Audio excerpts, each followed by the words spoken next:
Hello, my name is Iarlaith Cunningham, and this is my short story, Fireworks. I suppose we were always afraid of the loud noises, the bangs in the night. Being young and living in a wee town in Armagh, we didn't think we'd see so much. But Northern Ireland in the 70s was a place with a surplus of missing childhoods. I remember we were in the park, a wee thing. The trees were bare and cruel looking, as they hadn't been dead for just this season, but for every season. And I needed to get home, but the lads wanted to stay out a bit longer. But it was 9 o'clock, and I knew Ma would start getting worried. Even so, we decided just to play some ball and chat on the wall. Nothing major. Just talking about our plans for the future. I'll probably just go to England, sighed Jack. What are you going to do in England? Sure, it's not really a bit out there now, is it? I said. Right, so where would you go? He tossed the ball in his hands back and forth. I shrugged. Where would I go? I felt like no matter where in the world I went, these towns and fields would follow me. Australia.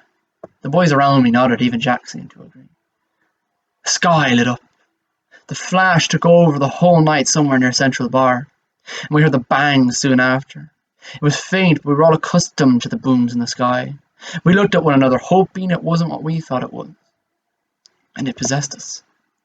The sky brightened and colours popped off, bright reds and deep oranges filled the dark. And we stared at the light. It's as if the whole night sky had been pushed back and the sun was rising over just our small town. And even the moon seemed to be making way for this new giant. That's class, I said in awe. And the other lads nodded. Jack spoke. Aye, 76 soon. Any New Year's resolution, lads? Don't get blown up, I says to him. And that got a good laugh. And the lads started talking about the future again and go to concerts, they'd say, shift a girl, all the usual crap we talk about, and I just kept on watching. And I could have stayed there for donkey's years staring at that sky. Jack wanted to get closer. Are you mad? Said one of the boys. He stood up to Jack. And they moved in stop motion between flashes of uncertainty. And Jack got up and turned. Look at it, lads. It's like daytime right now. Just a wee bit closer. What's the worst? In a voice I wasn't sure it was my own, I said softly but strictly. Those are fireworks, Jack, and we don't need to know more than that.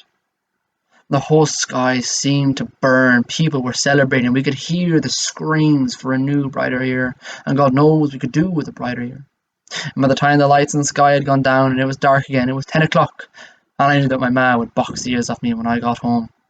And I wished the boys a happy new year and left. And when I got back, my ma hugged me and kissed me and then boxed my ears. And I hugged her. And I was sent to bed early too. No cheers, no New Year's for me.